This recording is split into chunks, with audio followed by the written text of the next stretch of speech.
യേശുക്രിസ്തു തന്റെ ശിഷ്യന്മാരെ വിളിച്ചിട്ട് പറയുന്നു, നിങ്ങൾ ഇസ്രായേൽ ജനങ്ങളിൽ കാണാതെ പോയവരുടെ ഇടയിലേക്ക് ഞാൻ നിങ്ങളെ അയക്കും, മറ്റൊരു സ്ഥലത്തും പോകെ. അപ്പൊ ശരിക്കും അവിടെ നമ്മൾ മനസ്സിലാക്കുമ്പോൾ, അവൻ സ്വന്തത്തിലേക്ക് വന്നു, സ്വന്തമായവരും അവനെ കൈക്കൊണ്ടില്ല. അവനെ കൈക്കൊണ്ട് അവന്റെ നാമത്തിൽ വിശ്വസിക്കുന്ന ഏവർക്കും ദൈവമക്കളാകാൻ അധികാരമില്ല. അപ്പൊ ശരിക്കും കർത്താവായ യേശുക്രിസ്തു ആ പ്രസംഗിച്ച ആ സന്ദേശം യഹൂദന്മാരോട് മാത്രമായിരുന്നു എന്നാണ് എന്റെ ഒരു ചോദ്യം. ഇസ്രായേൽ ഗൃഹത്തിലെ കാണാതെ പോയ ആടുകളുടെ അടുക്കലേക്ക് അല്ലാതെ എന്നെ അയച്ചിട്ടില്ല. അപ്പൊ ഇതാണ് എന്തുകൊണ്ടാണ് യഹൂദന്മാരുടെ ഇടയിൽ മാത്രം ആദ്യത്തെ ഏകദേശം 3.5 വർഷം പ്രസംഗിച്ചതെന്ന് ചോദിച്ചു കഴിഞ്ഞാൽ, പിതാവ് അയച്ചത് ഇസ്രായേൽ മക്കളുടെ അടുക്കലേക്ക് മാത്രമേ ഉള്ളൂ. ഇനി അപ്പൊ തന്നെ യേശു പറയുന്ന വേറെ കാര്യമുണ്ട്. യോഹന്നാൻ സുവിശേഷം 16-ാം വാക്യത്തിലേക്ക് കടന്നു വരുമ്പോ, ഇവര് മാത്രമല്ല എന്റെ പദ്ധതിയിലുള്ള, എനിക്ക് വേറെ ആട്ടിൻകൂട്ടവും ഉണ്ട്. ഇസ്രായേൽ മക്കൾ മാത്രമല്ല എന്റെ പദ്ധതിയിലുള്ള, എനിക്ക് വേറെ ആട്ടിൻകൂട്ടവും ഉണ്ട്. ക്രിസ്തുവിനെ സ്വർഗീയ പിതാവ് അയച്ചത് ഇസ്രായേൽ മക്കളുടെ അടുക്കിലേക്ക് മാത്രം. അവൻ സ്വന്തത്തിലേക്ക് വന്നു, സ്വന്തമായവരും അവനെ കൈക്കൊണ്ടില്ല, അവനെ കൊന്നുകള, അവനെ തള്ളിക്കള. ഈ ഉപമ അവസാനം കൺക്ലൂഡ് ചെയ്യുന്നത് എങ്ങനെയാണ്? ദൈവരാജ്യം യഹൂദന്മാരോട് മാത്രമല്ലേ പറഞ്ഞോളൂ? ഇങ്ങനെ പറയാണ്, അതുകൊണ്ട് ദൈവരാജ്യം യഹൂദന്മാരെ നിങ്ങളുടെ കയ്യിൽ നിന്ന് എടുക്കും. അപ്പൊ ഇപ്പൊ കൊടുത്തു. അടുത്ത 3 വർഷക്കാലം അവർ മാത്രമേ പറഞ്ഞോളൂ. കുറെ പേര് അനുസരിച്ചു, എന്നാൽ അതിലധികം പേര് അനുസരിച്ചില്ല. അതുകൊണ്ട് നിങ്ങളുടെ കയ്യിൽ നിന്ന് എടുത്തിട്ട്, ചോദ്യത്തിന്റെ ഉത്തരം, മാർക്ക് ദ പോയിന്റ്, അതിന്റെ ഫലം കൊടുക്കുന്ന ജാതികൾക്കും. ദൈവത്തിന്റെ വചനം പറയുന്നത് റോമ 1:16, സുവിശേഷം. ഏത് സുവിശേഷം? ദൈവരാജ്യ സുവിശേഷം. ആദ്യം യഹൂദനും, പിന്നെ ആദ്യ യഹൂദന്മാരുടെ യേശു 3 വർഷം സംസാരിച്ചു, പിന്നെ യവനനും ജാതികൾക്കും, എത്നോസ് ജാതികൾക്കും ഉള്ള ദൈവശക്തി. അതുകൊണ്ട് ഫോർ ദിസ് റീസൺ, നിങ്ങൾ എന്നെ തള്ളിയില്ലേ? ഫോർ ദിസ് റീസൺ, അതുകൊണ്ട് ദൈവരാജ്യം നിങ്ങളുടെ പക്കൽ നിന്ന് എടുക്കും, എന്നിട്ട് അതിന്റെ ഫലം കൊടുക്കുന്ന എത്നോസ് ജാതികൾക്ക് കൊടുക്കും എന്ന് ഞാൻ യേശു ക്രിസ്തു നിങ്ങളോട് പറയുന്നു. അങ്ങനെ യേശു ക്രിസ്തു നിങ്ങളോട് പറയുമ്പോൾ ഞാൻ കണ്ട ഒരു കാഴ്ച എന്ന് പറയുന്നത്, ഇന്ന് യേശു ക്രിസ്തു പറഞ്ഞതിന് നേരെ വിപരീതമായി ഇന്ന് അറിവില്ലാത്ത ധാരാളം പേര് പറയുന്നു, ഈ സുവിശേഷം യഹൂദന്മാർക്ക് മാത്രമുള്ളതാണ്, ജാതികളായ നമുക്കുള്ളതല്ല എന്ന്. ഒരു ഭാഗത്ത് യേശു പറയുന്നു ഞാൻ നമുക്ക് കൊടുക്കുമെന്ന്, പക്ഷേ സ്വീകരിക്കേണ്ടവർ പറയുന്നു ഇത് ഞങ്ങൾക്കുള്ളതല്ല എന്ന്. ഹല്ലേലൂയ. അങ്ങനെയല്ല, യേശു നമുക്ക് തരുന്ന ആ സന്ദേശം, ആ ദൈവരാജ്യം, ആ സ്വർഗീയ പിതാവിനോടുള്ള വാസം, ഈ ലോകത്തിന്റെ ഭരണം, ഇത് ചെറിയാട്ടുകുടമേ ഭയപ്പെടേണ്ട കിങ്ഡം നിങ്ങൾക്ക് ദൈവം പ്രസാദിച്ചിരിക്കുന്നു. ഇത് മനസ്സിലാക്കിക്കൊണ്ട് 2 കൈ നീട്ടി സ്വീകരിച്ചുകൊണ്ട് നാം ദൈവരാജ്യത്തിന് ഫലം കൊടുക്കുന്നവരായി തീരണം എന്നാണ് ഇവിടെ ഓർപ്പിക്കാനുള്ളത്. ഈ ചെടിക്ക് എന്നാ ഉണ്ട്? കാണാലോ, വേര് തന്നെ ഉണ്ടോ? വേര്. ഈ വേരാണ് വാഗ്ദത്തം. അവർക്കേ വേരുള്ളൂ, അവർക്കാണ് വാഗ്ദത്തം കൊടുത്തത്, അവരാണ് പിതാക്കന്മാർ. എന്നിട്ട് ഈ ചെടി ആ ഇസ്രായേൽ എന്ന ചെടിയില് നിങ്ങൾക്ക് കാണാം, ഇസ്രായേൽ എന്ന ചെടിയില് ഇങ്ങനെ കട്ട് ചെയ്തു ദൈവം. എന്നിട്ട് കാട്ടൊരുവായ ഒരു സംഭവത്തെ കൊണ്ടുവന്നു. ഇതാണ് ജാതികൾ. മനസ്സിലായോ? ജാതികൾക്ക് സ്വയമേ നിലനിൽപ്പില്ല. ആദ്യം വേറുള്ള നട്ടമരത്തിന് വെള്ളം കൊടുത്താലല്ലേ ഒട്ടുമരത്തിന് വെള്ളം കിട്ടും. ഇതുകൊണ്ടാണ് ആദ്യം ഇസ്രായേലിലേക്ക് അയച്ചത്. അവർക്കാണ് വാഗ്ദത്തം, അബ്രഹാമിന്റെ അനുഗ്രഹം. ഈ വാഗ്ദത്തം എബ്രഹാമിനാ, ഇസ്ഹാക്കിനാ, യാക്കോബിനാ. അബ്രഹാമിന്റെ അനുഗ്രഹം ഒട്ടിക്കും, ക്രിസ്തുവിലൂടെ നമ്മളെ ഇങ്ങനെ ഒട്ടിക്കണ്ട. ഇത് രണ്ടും കൂടി ഒന്നാണ്. അബ്രഹാമിന്റെ അനുഗ്രഹം ക്രിസ്തുയേശുവിലൂടെ നമുക്ക് കിട്ടണം. ഇതാ ദൈവത്തിന്റെ ആഗ്രഹം. അങ്ങനെ ക്രിസ്തുവിൽ നമ്മൾ സ്വർഗസ്ഥ പിതാവുമായി ഒന്നായി.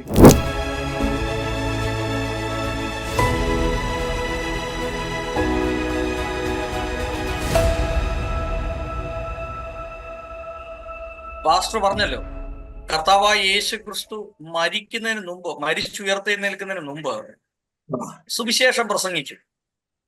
അതേത് സുവിശേഷമാണ് എന്ന് പറഞ്ഞു. അത് യഹൂദന്മാരോടുള്ള മാത്രമുള്ള ഒരു സന്ദേശമായിരുന്നില്ല. കർത്താവായ യേശു ക്രിസ്തു, ചോദ്യം മുഴുവൻ കിടക്കണേ, യേശു ക്രിസ്തു തന്റെ ശിഷ്യന്മാരെ വിളിച്ചിട്ട് പറയുന്നു, നിങ്ങൾ ഇസ്രായേൽ ജനങ്ങളിൽ കാണാതെ പോയവരുടെ ഇടയിലേക്ക് ഞാൻ നിങ്ങളെ അയക്കും, മറ്റൊരു സ്ഥലത്തും പോകെ. അപ്പൊ ശരിക്കും അവിടെ നമ്മൾ മനസ്സിലാക്കുമ്പോൾ, അവൻ സ്വന്തത്തിലേക്ക് വന്നു, സ്വന്തമായവരും അവനെ കൈക്കൊണ്ടില്ല. അവനെ കൈക്കൊണ്ട് അവന്റെ നാമത്തിൽ വിശ്വസിക്കുന്ന ഏവർക്കും ദൈവമക്കളാകാൻ അധികാരമില്ല. അപ്പൊ ശരിക്കും കർത്താവായ യേശു ക്രിസ്തു ആ പ്രസംഗിച്ച ആ സന്ദേശം യഹൂദന്മാരോട് മാത്രമായിരുന്നില്ലേ എന്നാണ് എന്റെ ഒരു ചോദ്യം. യേശു ക്രിസ്തു അങ്ങനെ പറഞ്ഞ ചോദ്യം, അതിന് ആധാരമായിട്ട് ജനത്തിന് അങ്ങ് പറഞ്ഞ ചോദ്യത്തിന്റെ വചനം കൂടി ഒന്ന് കൊടുത്തോട്ടെ, കുറച്ചുകൂടി ഒരു ഓതന്റിസിറ്റി കിട്ടും. മത്തായിയുടെ സുവിശേഷം 10-5 വാക്യ പ്രകാരമാണ് അദ്ദേഹം ചോദിച്ചത്. ശിഷ്യന്മാരെ അയച്ചപ്പോൾ ഈ 12 പേരെ യേശു അയക്കുമ്പോൾ അവരോട് ആജ്ഞാപിച്ചത് എന്തെന്നാൽ, ജാതികളുടെ അടുക്കൽ പോകാതെ ശമരിയരുടെ പട്ടണത്തിൽ കടക്കാതെയും, മാർക്ക് ദ പോയിന്റ്, ശമരിയ ശമര്യരുടെ പട്ടണത്തിൽ പോകാതെയും ഇസ്രായേൽ ഗൃഹത്തിലെ കാണാതെ പോയ ആടുകളുടെ അടുക്കൽ തന്നെ ചൊല്ലുവിൻ, നിങ്ങൾ പോകുമ്പോൾ സ്വർഗരാജ്യം സമീപിച്ചിരിക്കുന്നു പോഷിപ്പിൻ. ഇത് കാരണമാണ് മറ്റുള്ളിടത്തൊന്നും പോകരുത്, ഇസ്രായേൽ മക്കളുടെ അടുക്കൽ മാത്രമേ പോകാൻ പാടുള്ളൂ എന്ന് യേശു ക്രിസ്തു ശിഷ്യന്മാരോട് പറഞ്ഞു. അപ്പൊ ഇതിന്റെ കാരണം എന്താണെന്ന് നമുക്ക് മനസ്സിലാക്കണമെങ്കിൽ മത്തായിയുടെ സുവിശേഷം 15-ാം അധ്യായം അതിന്റെ 24, 25, 26 ഭാഗങ്ങൾ വായിക്കുമ്പോൾ ഇവിടെ കാണുന്ന ഒരു കാര്യം, ഒരു കനാന്യ സ്ത്രീയെ വന്നിട്ട് ആ സ്ത്രീയുടെ മകൾക്ക് ഭൂതോപദ്രവം കഠിനമായി. അപ്പോ യേശുവിന്റെ അടുക്ക സഹായത്തിനായിട്ട് വരികയാണ്. അപ്പോ യേശു അത് മൈൻഡ് ചെയ്ത്. അപ്പൊ ശിഷ്യന്മാര് പറഞ്ഞു, ഇതാ ആ സ്ത്രീ നിന്റെ പുറകെ വരുന്നത് കാണുന്നില്ലേ? അപ്പൊ യേശു ക്രിസ്തു പറഞ്ഞൊരു കാര്യം അവരോട് പറഞ്ഞത്, ഇസ്രായേൽ മക്കളുടെ കാണാതെ പോയ ആടുകളുടെ അടുക്കലേക്ക് അല്ലാതെ ഇതാ എന്നെ അയച്ചിട്ടില്ല എന്ന ഒരു വാക്കാണ് അവിടെ പറയുവാനായിട്ടിടയാണ്. ആണ് എന്റെ 24-ാം വാക്യം. ആ വാക്യം കൂടി ഒന്ന് വായിച്ചു. അതിനു അവൻ, ഇസ്രായേൽ ഗൃഹത്തിലെ കാണാതെ പോയ ആടുകളുടെ അടുക്കിലേക്കല്ലാതെ എന്നെ അയച്ചിട്ടില്ല എന്നുത്തരം പറഞ്ഞു. ശ്രദ്ധിച്ചേ, ഇവിടെ വളരെ വ്യക്തതയോടെ യേശു ക്രിസ്തു പറയാണ് എന്തുകൊണ്ടാണ് നേരത്തെ മത്തായി 10-ാം വാക്യത്തിൽ ഇങ്ങനെ പറയേണ്ട കാര്യം എന്ന് പറയുന്നത്. എന്റെ പിതാവ് എന്നെ അയച്ചപ്പോ എനിക്കൊരു ഇൻസ്ട്രക്ഷൻ ഉണ്ട്. അതെന്താണ്? ഇസ്രായേൽ ഗൃഹത്തിൽ മാത്രം പോയാൽ മതി. ഇസ്രായേൽ ഗൃഹത്തിലെ കാണാതെ പോയ ആടുകളുടെ അടുക്കലേക്ക് അല്ലാതെ എന്നെ അയച്ചിട്ടില്ല. അപ്പൊ ഇതാണ് എന്തുകൊണ്ടാണ് യഹൂദന്മാരുടെ ഇടയിൽ മാത്രം ആദ്യത്തെ ഏകദേശം 3.5 വർഷം പ്രസംഗിച്ചതെന്ന് ചോദിച്ചു കഴിഞ്ഞാൽ, പിതാവ് അയച്ചത് ഇസ്രായേൽ മക്കളുടെ അടുക്കലേക്ക് മാത്രമേ ഉള്ളൂ. ഇനി അപ്പൊ തന്നെ യേശു പറയുന്ന വേറെ കാര്യമുണ്ട്. യോഹന്നാൻ സുവിശേഷം 16-ാം വാക്യത്തിലേക്ക് കടന്നു വരുമ്പോ, ഇവര് മാത്രമല്ല എന്റെ പദ്ധതിയിലുള്ള, എനിക്ക് വേറെ ആട്ടിൻകൂട്ടമുണ്ട്. ഇസ്രായേൽ മക്കൾ മാത്രമല്ല എന്റെ പദ്ധതിയിലുള്ള, എനിക്ക് വേറെ ആട്ടിൻകൂട്ടവും ഉണ്ട്. യോഹന്നാൻ 10:16 വായിച്ച്. ഈ തൊഴുത്തിൽ ഉൾപ്പെടാത്ത വേറെ ആടുകൾ എനിക്കുണ്ട്, അവയെയും ഞാൻ നടത്തേണ്ടതാകുന്നു. അവ എന്റെ ശബ്ദം കേൾക്കും, ഒരാട്ടിൻകൂട്ടവും ഒരിടയനുമാകും. ശ്രദ്ധിച്ചാട്ടെ. അപ്പോ ആദ്യത്തെ ചോദ്യത്തിന് ഉത്തരം കിട്ടി ഞാൻ ചിന്തിക്കുന്നു, പിതാവ് അയച്ചത് ഇസ്രായേൽ മക്കളുടെ അടുക്കൽ മാത്രമാണ്. എന്നാൽ അപ്പോഴേ യേശു പറയുന്നു, ഇവര് മാത്രമല്ല എനിക്ക് വേറെ ആട്ടിൻകൂട്ടമുണ്ട്, അവരെയും ഞാൻ നടത്തണം. ഇപ്പോഴല്ല, നടത്തണം. Future tense. അവരെയും ഞാൻ നടത്തേണ്ടതാവുന്നു, പക്ഷെ ഇപ്പൊ നടത്തുന്നില്ല. അവരെ ഞാൻ നടത്തേണ്ടതാവുന്നു. എന്നിട്ട് അവ എന്റെ ശബ്ദം കേൾക്കും, ഒരാട്ടിൻകൂട്ടവും ഒരിടയനുമാകും. അപ്പൊ 2 ആട്ടിൻകൂട്ടം, യഹൂദന്മാരും യവനന്മാരും കൂടെ ഒന്നാകും. എന്നിട്ട് ഇവർക്ക് 2 പേർ കൂടെ യേശു ക്രിസ്തു എന്ന ഒരിടയനാണ്. ഹല്ലേലൂയ. അപ്പോ ഇത് നമ്മൾ വ്യക്തതയോടെ നമ്മൾ മനസ്സിലാക്കുക. ഇത് വ്യക്തതയോടെ മനസ്സിലാക്കിയിട്ട് ഇതിന്റെ ഒരു ഉപമയാണ് കർത്താവായ യേശു ക്രിസ്തു മത്തായിയുടെ സുവിശേഷം 21-ാം അധ്യായത്തിൽ പറയുന്നത്. ഒരു മുന്തിരിത്തോട്ടം ഉണ്ടാക്കി കുടിയാന്മാരെ ഏൽപ്പിച്ചു. അവരെ പാട്ടത്തിന് ഏൽപ്പിച്ചതിന് ശേഷം താൻ ഫലം ശേഖരിക്കാൻ വേണ്ടി തന്റെ ദാസന്മാരെ അയക്കുകയാണ്. അങ്ങനെ ദാസന്മാരെ അയക്കുമ്പോൾ ഈ തോട്ടക്കാര് ഈ ദാസന്മാരെ കൊന്നുകളയുക. അവസാനം തന്റെ ഒരേ ഒരു മകനുണ്ട്, ആ മകനെ അയക്കുമെന്ന് പറഞ്ഞു. ആ മകനെ അയക്കുന്ന സമയത്ത് ഇവര് മകനെ ശങ്കിക്കുമെന്ന് വിചാരിച്ചാണ് മകനെ അയക്കുന്നത്. ഇതാ നമ്മുടെ സുവിശേഷമായിട്ട് ബന്ധമുണ്ട്, യേശുവിനെയാണ് അയക്കുന്നത്. അപ്പോ ഇവരെന്താ ചെയ്യണമെന്ന് അറിയാമോ? ഇവര് ചെയ്യുന്നത്, ഇവരാണ് അവകാശി, ഇവനെ കൊന്നാൽ രാജ്യം നമ്മുടേതാകുന്നു. അത് ആത്മീയ സൈഡാണ്. രാജ്യം, അതായത് ഇവരെ കൊന്നു കഴിഞ്ഞാൽ തോട്ടം നമ്മുടേതാകും എന്നുള്ള ചിന്തയില് ഈ പുത്രനെ കൊന്നുകളയാണ്, തോട്ടത്തിന് പുറത്താക്കി കൊന്നുകളയാണ്. അപ്പോ ഈ തോട്ടത്തിന്റെ ഉടമസ്ഥൻ വന്ന് എന്ത് ചെയ്യുമെന്ന് അവിടെ പറയാണ്. ഈ ആദ്യ കുടിയന്മാരെ മാറ്റിയിട്ട് തോട്ടം തക്ക സമയത്ത് ഫലം കൊടുക്കുന്ന ജാതികൾക്ക് കൊടുക്കുമെന്ന് പറയാണ്. എന്നിട്ട് അതിനെ കൺക്ലൂഡ് ചെയ്യുക. ഇതിനൊരു ആത്മീയ സൈഡും ഉണ്ട്, ഒരു ഭൗതിക സൈഡും ഉണ്ട്. ഇതിന്റെ ഭൗതിക സൈഡ് എന്ന് പറയുന്നത് ക്രിസ്തുവിനെ സ്വർഗീയ പിതാവ് അയച്ചത് ഇസ്രായേൽ മക്കളുടെ അടുക്കിലേക്ക് മാത്രമാണ്. അവൻ സ്വന്തത്തിലേക്ക് വന്നു, സ്വന്തമായവരും അവനെ കൈക്കൊണ്ടില്ല, അവനെ കൊന്നുകളഞ്ഞു, അവനെ തള്ളിക്കളഞ്ഞു. ഈ ഉപമ അവസാനം കൺക്ലൂഡ് ചെയ്യുന്നത് എങ്ങനെയാണ്? ദൈവരാജ്യം യഹൂദന്മാരോട് മാത്രമല്ലേ പറഞ്ഞുള്ളൂ. ഇങ്ങനെ പറയാണ്, അതുകൊണ്ട് ദൈവരാജ്യം യഹൂദന്മാരെ നിങ്ങളുടെ കയ്യിൽ നിന്ന് എടുക്കും. അപ്പൊ ഇപ്പൊ കൊടുത്തു. അടുത്ത 3.5 വർഷക്കാലം അവർ മാത്രമേ പറഞ്ഞുള്ളൂ. കുറെ പേരനുസരിച്ചു, എന്നാൽ അതിലധികം പേര് അനുസരിച്ചില്ല. അതുകൊണ്ട് നിങ്ങളുടെ കയ്യിൽ നിന്ന് എടുത്തിട്ട്, ആ ചോദ്യത്തിന്റെ ഉത്തരം, മാർക്ക് ദ പോയിന്റ്, അതിന്റെ ഫലം കൊടുക്കുന്ന ജാതികൾക്കും അപ്പോ രണ്ടാമത്തെ ലെവലിലായില്ലേ? ജാതികളിലേക്ക് ദൈവരാജ്യം പോണ പോക്ക് കണ്ടോ? വളരെ വ്യക്തതയോടെയാണ്. നമുക്ക് ഇനി വാക്യം വായിച്ചുറപ്പിക്കാം. ഇതുകൊണ്ടാണ് ദൈവത്തിന്റെ വചനം പറയുന്നത് റോമ 1:16 സുവിശേഷം. ഏത് സുവിശേഷം? ദൈവരാജ്യ സുവിശേഷം. ആദ്യം യഹൂദനും, പിന്നെ അപ്പൊ ആദ്യം യഹൂദന്മാരുടെ യേശു മാത്രം സംസാരിച്ചു, പിന്നെ യവനനും ജാതികൾക്കും, എത്നോസ് ജാതികൾക്കും ഉള്ള ദൈവശക്തിയാണ്. അപ്പൊ ഈ രണ്ട് വാക്യം നമുക്ക് വായിക്കാം. എന്നിട്ട് ഈ വാക്യങ്ങളെല്ലാം കണക്ട് ചെയ്യുമ്പോൾ എല്ലാം ക്ലിയർ ആയിട്ട് നമുക്ക് മനസ്സിലാകും. റോമ 1:16 വായിച്ചു. സുവിശേഷത്തെ കുറിച്ച് എനിക്ക് ലജ്ജയില്ല. വിശ്വസിക്കുന്ന ഏവനും ആദ്യം യഹൂദനും പിന്നെ യവനനും അത് രക്ഷയ്ക്കായി ദൈവശക്തിയാകുന്നുവല്ലോ. അപ്പോ എല്ലാവരും ഒന്ന് നോട്ട് ചെയ്യണം, സുവിശേഷം ഏത് രീതിയിലാണ് സ്വർഗീയ പിതാവ് ഒഴുക്കുന്നത്. സുവിശേഷത്തെ കുറിച്ച് എനിക്ക് ലജ്ജയില്ല. വിശ്വസിക്കുന്ന ഏവനും ആദ്യം യഹൂദനും പിന്നെ യവനനും അത് രക്ഷയ്ക്കായുള്ള ദൈവശക്തി. ഹല്ലേലൂയ. ഈ സുവിശേഷം ഒന്ന് അനുഭവിക്കുമ്പോഴാണ് ഇതിന്റെ മാറ്റമാണെന്ന്. മനുഷ്യപുത്രന്മാരെ ദൈവപുത്രന്മാരാക്കി മാറ്റുന്ന പവറാണ് ഇതിനുള്ളത്. സുവിശേഷത്തെ കുറിച്ച് എനിക്ക് ലജ്ജയില്ല. വിശ്വസിക്കുന്ന ഏവനും ആദ്യം യഹൂദന്. അപ്പൊ സുവിശേഷം ആദ്യം ആർക്കാ? ദൈവവചനം നോക്കിയോ, ആദ്യ യഹൂദന. ഇതുകൊണ്ടാണ് യേശുക്രിസ്തു 3.5 വർഷം യഹൂദന്മാരോട് മാത്രം പ്രസംഗിച്ചത്. കാരണം പിതാവിന്റെ കൽപ്പനയാണത്. സുവിശേഷം ആദ്യം യഹൂദനും പിന്നെ രണ്ടാമത് യവനനും അത് രക്ഷയ്ക്കായുള്ള ദൈവശക്തിയാണ്. ഇനി ഉപമയിലൂടെ ഇത് തെളിയിച്ചിരിക്കുന്നത് മത്തായി 21. ആ ഉപമ നിങ്ങൾ വീട്ടിൽ മൊത്തം വായിക്കുക. എന്നാൽ ഇവിടെ മൊത്തം വായിക്കുന്നില്ല. യേശുക്രിസ്തുവിനെ തള്ളിക്കളഞ്ഞ, യേശുക്രിസ്തു എന്ന മൂലക്കല്ലിനെ തള്ളിക്കളഞ്ഞ യഹൂദന്മാരോട് അതിന്റെ കൺക്ലൂഷൻ പറയുകയാണ്. അതുകൊണ്ട് ദൈവരാജ്യം നിങ്ങളുടെ പക്കൽ നിന്ന് എടുത്ത്, അപ്പൊ ദൈവരാജ്യം അവർക്ക് കൊടുത്തതാ, നിങ്ങളുടെ പക്കൽ എടുത്ത് അതിന്റെ ഫലം കൊടുത്തത് ജാതിക്ക് കൊടുക്കുമെന്ന് ഞാൻ നിങ്ങളോട് പറയുന്നു. ആര്? ക്രിസ്തു പറയുന്നു. അപ്പൊ ക്രിസ്തു പറയുന്ന ഈ കാര്യത്തെ ഇന്ന് അനേകർ എതിര് പറയുകയാണ്. വായിച്ചാട്ടെ 21:42, മത്തായി 21:42-43. വീട് പണിയുന്നവർ തള്ളിക്കളഞ്ഞ കല്ല് മൂലക്കല്ലായി തീർന്നിരിക്കുന്നു. ഇത് കർത്താവിനാൽ സംഭവിച്ചു, നമ്മുടെ ദൃഷ്ടിയിൽ ആശ്ചര്യവുമായിരിക്കുന്നു എന്ന് നിങ്ങൾ തിരുവെഴുത്തുകളിൽ ഒരിക്കലും വായിച്ചിട്ടില്ലയോ? അതുകൊണ്ട് ദൈവരാജ്യം നിങ്ങളുടെ പക്കൽ നിന്ന് എടുത്ത് അതിന്റെ ഫലം കൊടുക്കുന്ന ജാതിക്ക് കൊടുക്കും എന്ന് ഞാൻ നിങ്ങളോട് പറയുന്നു. ഇത് ഷാജി ജോസഫ് അല്ല പറയുന്നത്, യേശുക്രിസ്തു നേരിട്ട് പറയുകയാണ്. അതുകൊണ്ട് യേശു അവരോട്, വീട് പണിയുന്നവർ തള്ളിക്കളഞ്ഞ കല്ല് മൂലക്കല്ലായി തീർന്നിരിക്കുന്നു. ഇത് കർത്താവിനാൽ സംഭവിച്ചു, ഇത് നമ്മുടെ ദൃഷ്ടിയിൽ ആശ്ചര്യമായിരിക്കുന്നു എന്ന് നിങ്ങൾ തിരുവെഴുത്തുകളിൽ ഒരിക്കലും വായിച്ചിട്ടില്ലയോ? അതുകൊണ്ട്, ഫോർ ദിസ് റീസൺ, നിങ്ങൾ എന്നെ തള്ളിയില്ലേ? ഫോർ ദിസ് റീസൺ, അതുകൊണ്ട് ദൈവരാജ്യം നിങ്ങളുടെ പക്കൽ നിന്ന് എടുക്കും, എന്നിട്ട് അതിന്റെ ഫലം കൊടുക്കുന്ന എത്നോസ് ജാതികൾക്ക് കൊടുക്കും എന്ന് ഞാൻ യേശു ക്രിസ്തു നിങ്ങളോട് പറയുന്നു.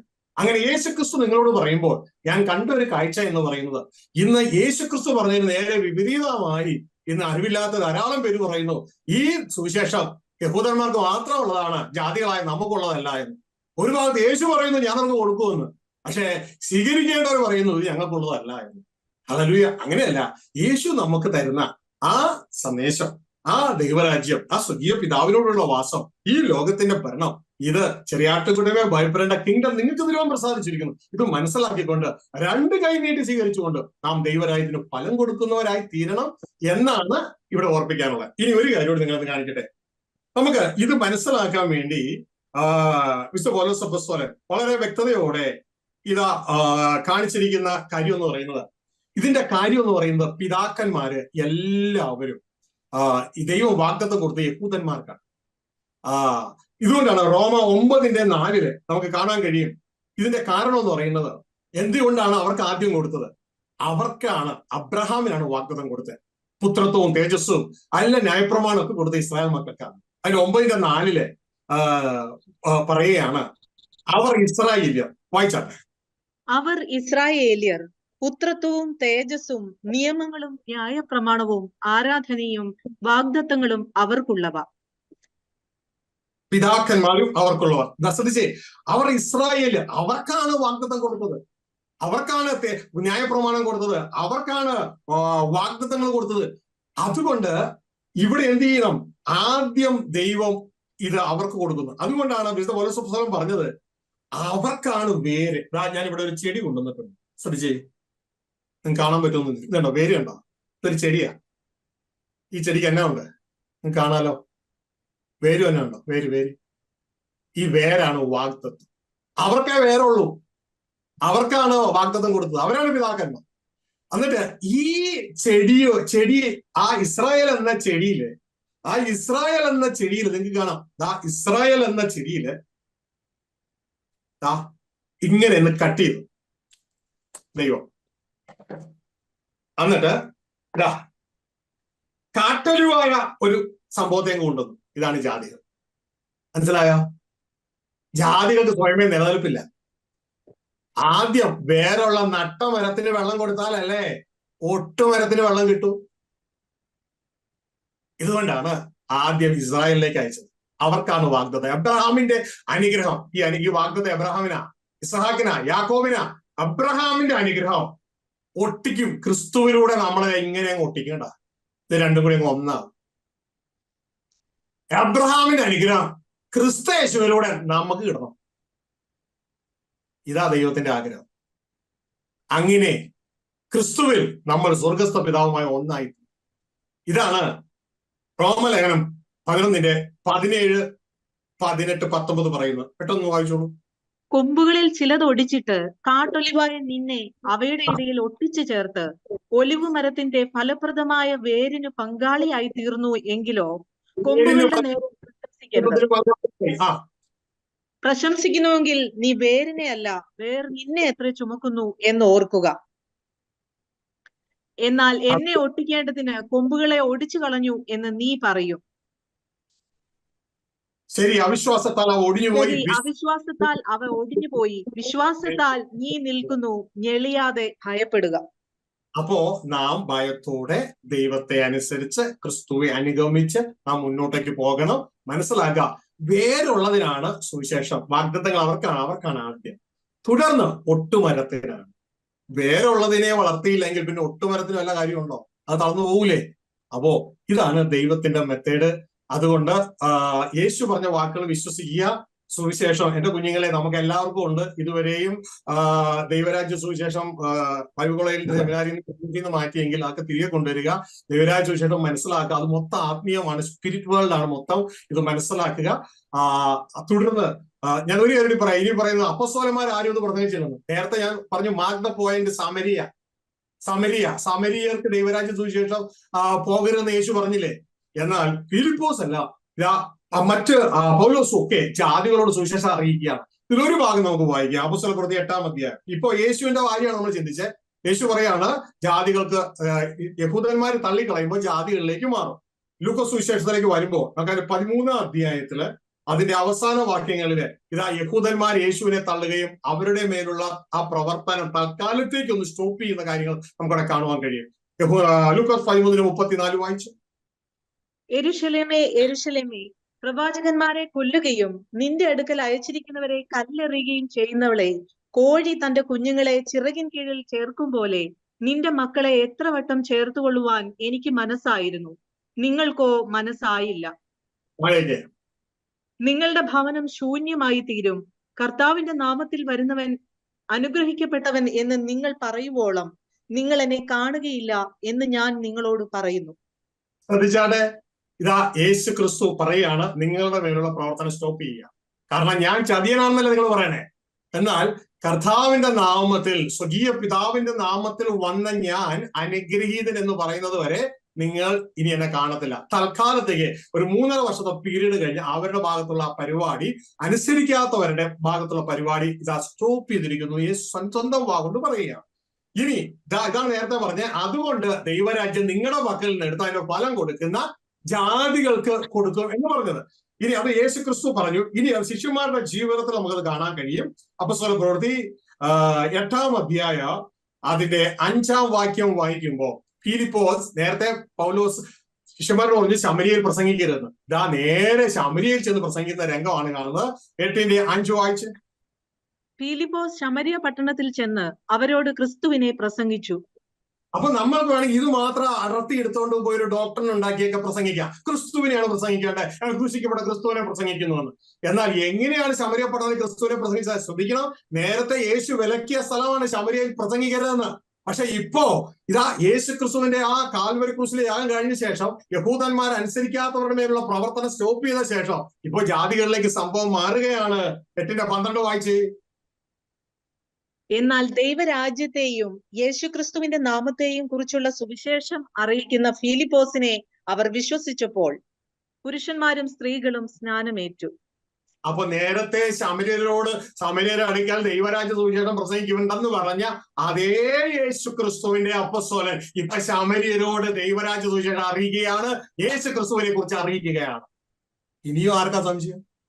ഇത് നമുക്കുള്ള സഹോദരങ്ങളെ.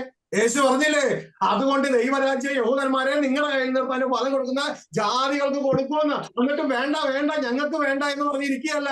അപ്പൊ അങ്ങ് തന്നതിന് സന്തോഷം, ഞങ്ങൾ സന്തോഷത്തോടുകൂടി അവൻ സ്വീകരിക്കുന്നു. എന്താ ദൈവരാജ്യ സുവിശേഷം? സ്വർഗസ്ഥ പിതാവോടുകൂടെ ക്രിസ്തുവിനുള്ള വാസമാണ് ദൈവരാജ്യ സുവിശേഷം. അവരുടെ ഭൂമിയിലേക്കുള്ള ഭരണമാണ് ദൈവരാജ്യ സുവിശേഷം. ഇത് നമുക്കുള്ളതാണ്.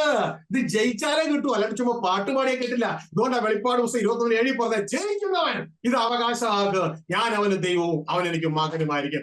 This is the heavenly inheritance. ഇതിനു വേണ്ടിയാണ് നമ്മൾ വീണ്ടും ജനിച്ചത്. ഈ ഒരു തിരിച്ചറിവ് കൂടി ഒന്ന് വായിച്ചിട്ട് ഈ ഭാഗം നിർത്തുകയാണ്. ഇതിനു വേണ്ടിയാണ് നാം വീണ്ടും ജനിച്ചത്. അതുകൊണ്ട് വീണ്ടും ജനനം കൊണ്ട് അവസാനിക്കരുത്. ഒരു അവകാശം നമ്മുടെ മുമ്പിലുണ്ട്. 1 പത്രോസ്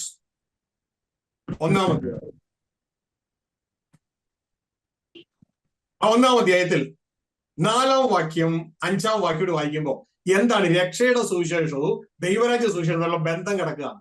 ഒരു ഭാഗത്തുനിന്ന് നമ്മളെ രക്ഷിച്ചു, എങ്ങനെ? വീണ്ടും ജനനത്തിലൂടെ. തുടർന്ന് അതുകൊണ്ട് അവസാനിക്കുന്നില്ല മക്കളെ, ഒരവകാശത്തിലേക്ക് നമ്മൾ വരണം. ആ അവകാശമാണ് നേരത്തെ വെളിപ്പാട് 21:7 വായിച്ചത്. ജയിക്കുന്നവന് ഇത് അവകാശമായി കിട്ടും. അതുകൊണ്ട് കോഴ്സ് കംപ്ലീറ്റ് ചെയ്യുന്നവനല്ല, ജയിക്കുന്നവന് ഇത് അവകാശമായി കിട്ടും. ഞാൻ അവന് ദൈവം, അവൻ എനിക്ക് മകനുമായിരിക്കും. ജയിച്ചില്ലെങ്കിൽ കിട്ടില്ല. അതുകൊണ്ട് ജയത്തെക്കുറിച്ച് നാം ഇന്ന് ലോകത്ത് കേൾക്കുന്നില്ല. പക്ഷെ വിശുദ്ധ ബൈബിൾ യേശു ആവർത്തിച്ച് പറയുന്നത് ജയം വേണമെന്നുള്ളത്. വായിച്ചാട്ടെ വെളിപ്പാട് 1 പത്രോസ് 1:4-5. എന്താണ് രക്ഷയുടെ സുവിശേഷവും അവകാശവും തമ്മിലുള്ള ദൈവരാജ്യ സുവിശേഷവും ബന്ധം കാണാം. അന്ത്യകാലത്തിൽ വെളിപ്പെടുവാൻ ഒരുങ്ങിയിരിക്കുന്ന രക്ഷയ്ക്ക് വിശ്വാസത്താൽ ദൈവശക്തിയിൽ കാക്കപ്പെടുന്ന നിങ്ങൾക്ക് വേണ്ടി സ്വർഗത്തിൽ സൂക്ഷിച്ചിരിക്കുന്നതും ക്ഷയം, മാലിന്യം, വാട്ടം എന്നിവ ഇല്ലാത്തതുമായ അവകാശത്തിനായി തന്നെ വീണ്ടും ജനിപ്പിച്ചിരിക്കുന്നു. വീണ്ടും ജനിപ്പിച്ചിരിക്കുന്നതിന്റെ ഉദ്ദേശം ഒരവകാശം നാം അവകാശമാക്കാനുണ്ട്. ഒരവകാശമാക്കാനുണ്ട്. അല്ലാണ്ട് വീണ്ടും ജനനം കൊണ്ടെല്ലാം കഴിയുന്നില്ല. രക്ഷയുടെ സുവിശേഷം കൊണ്ടെല്ലാം കഴിയുന്നില്ല. തുടങ്ങുന്നേ ഉള്ളൂ. യേശു ക്രിസ്തു ആകുന്ന മൂലക്കല്ലിൽ തുടങ്ങുകയാണ്. പിന്നെ എന്തിനു വേണ്ടി? ഒരവകാശം നമുക്കുണ്ട്. ആ അവകാശത്തിന് വേണ്ടിയാണ്. അവകാശം എന്താ? സ്വർഗസ്ഥ പിതാവോടുകൂടെ ക്രിസ്തുവിലുള്ള ജീവിതമാണ് ആ അവകാശം. ഹെവൻലി ഫാമിലി മെമ്പറായി തീരുകയാണ്. ദൈവം നമ്മുടെ അപ്പനും നമ്മൾ ദൈവത്തിന്റെ മക്കളുമായി തീരുകയാണ്. ഇതാണ് വെളിപ്പാട് 21:7 വായിച്ച്. ഇതിലേക്ക് ജയിക്കുന്നവന് ഇത് അവകാശമായി ലഭിക്കും, ഞാൻ അവന് ദൈവവും അവൻ എനിക്ക് മകനുമായിരിക്കും. ശ്രദ്ധിച്ചേ, ഈ അവകാശം കിട്ടണമെങ്കിൽ ജയിക്കണം. വിശുദ്ധ ബൈബിള് മാറില്ല. ആകാശം മാറും, ഭൂമി മാറും, എന്നാൽ എന്റെ കർത്താവിന്റെ വചനങ്ങൾ ഒരിക്കലും മാറില്ല. ആകാശം മാറും, ഭൂമി മാറും. ജയിച്ചെങ്കിലേ ഈ അവകാശം കിട്ടൂ.